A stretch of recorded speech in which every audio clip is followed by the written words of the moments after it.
Welcome to the tutorial, How to update the software. We offer two ways to update the software. Firstly, you can update the software on device. Swipe down to the top menu and find Settings.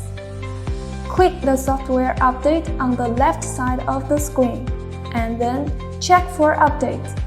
If the software version you are using is not the latest, you can update it here. The second way is updating it on your PC. Connect the scanner to the computer with a Type-C cable.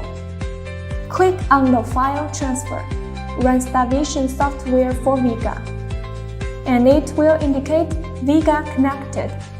Click on Einstar Vega on the left side of the screen, then click on Settings.